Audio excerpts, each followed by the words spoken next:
কেমন আছো বন্ধুরা? নিশ্চয়ই সবাই শুয়ে পড়েছ।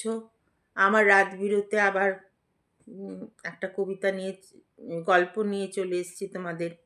এটা একবারে খুব সুন্দর মিষ্টি প্রেমের রাবীন্দ্রিক প্রেমের গল্প।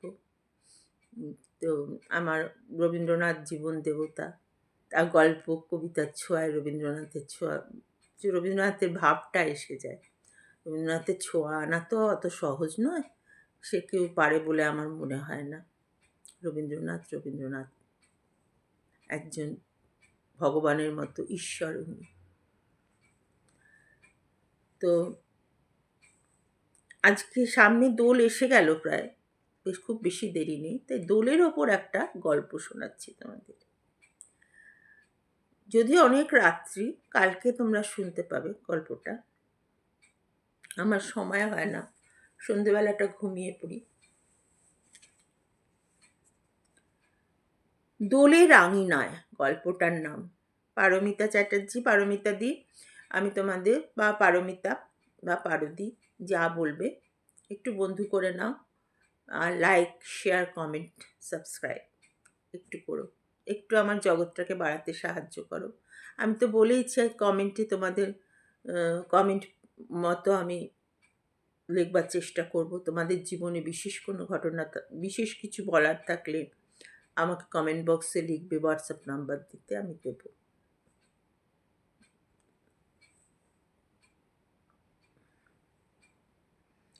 দোলের এই একটা দিন যেন সৌরভ তার নিজের স্ত্রীকে একটু আলাদা নিজের স্ত্রীর প্রতি একটা আলাদা মুগ্ধতা তৈরি হয়।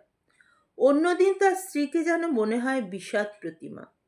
সেখানে লাস্যময়ী লীনা, রীতা অনেক দামি হয়ে যায়।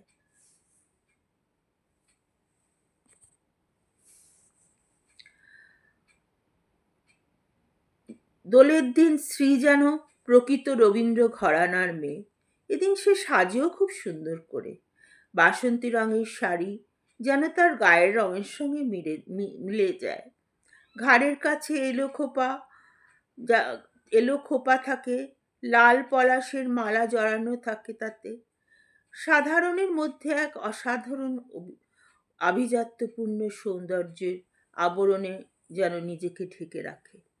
এবারও তার ব্যতিক্রম হলো না। ডাক্তার সৌরভ প্রতি বছরের মতো এবারও দোলের দিন বাড়ির সামনে বাগানের শামিয়ানা টাঙিয়ে দোল উৎসবের আয়োজন করেন। এবারও করেছেন। সকালে বাড়িতে সত্যনারায়ণের পুজো ছিল। পুজো শেষ হতেই তিনি এসে যান বাগানে। অতিথিরাও আসতে শুরু করেন। রীতা ঢুকলো কোমর দোলাতে দোলাতে, রঙ বরসে গান গাইতে গাইতে, তার সাথে নাচ করতে করতে এসেই সৌরভের দু গালে মুখে আবিরে রাঙিয়ে দিল। সৌরভ দুগালে আবিরে রাঙিয়ে দিয়ে বলল, আগে আমার সখাকে রাঙিয়ে দিই, তারপর অন্য কিছু। সৌরভের খুব বিরক্ত লাগছিল। আজকের দিনটা সে স্ত্রীকে কাছে পেতে চায়, ওকে সাথে নিয়ে রবীন্দ্রসঙ্গীতের মাধুর্যে আঙিনা ভরিয়ে দেয়। রীতার পরেই লীনা এসেও তাকে আবিরে ভর্তি করে মুখে মাখিয়ে দিল। তারপর মুকুল, অরুণ, রাখি, টিঙ্কু সবাইকে দেখা যায় এক এক করে। সুমন বলল, সৌরভ তোদের গানটা কখন হবে? লীনা বলল, এই তো দেখ না সব এমন করছে। লীনা বলল,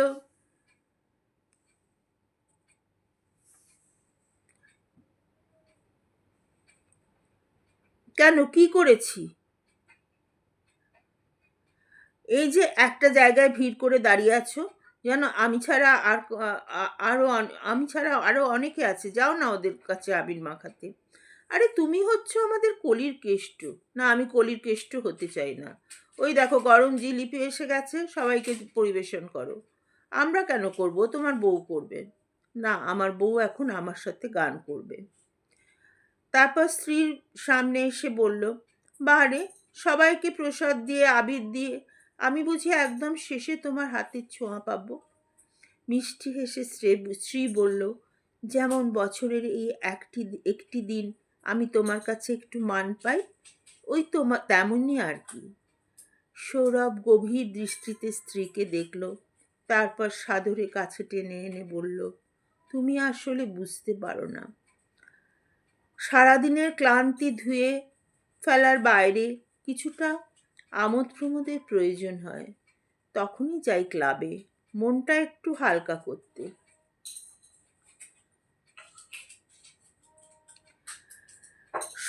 সবাই সবাই তো থাকে সুমন,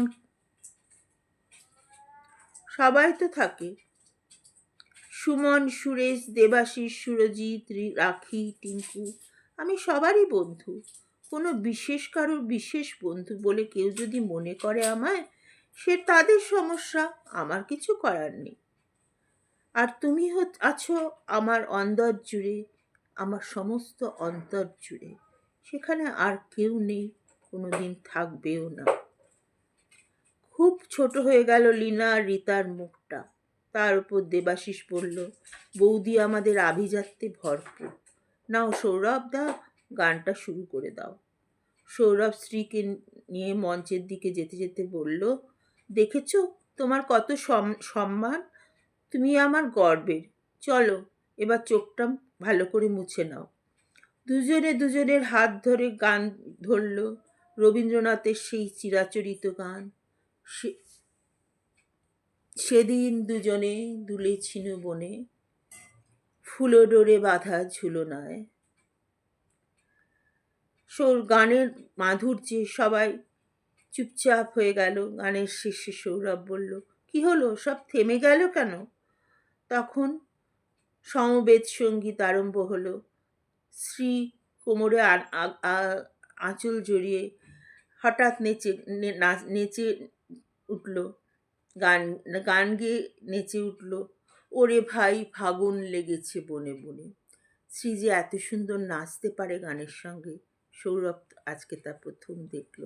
অভিমানী মেয়েটা কত কিছুই যে তার লুকিয়ে রাখে তার কাছে, সে সেই জানে। আজকে অনেক রাত হয়ে গেছে, আজকে এখানেই থাক। তোমরা শুভরাত্রি, সবাই ভালো করে ঘুমিয়ে পড়ো। সবাই খাটাখাটনি করে, রাত্রিটা সবারই বিশ্রামের সময়। আজকে রাখছি তাহলে।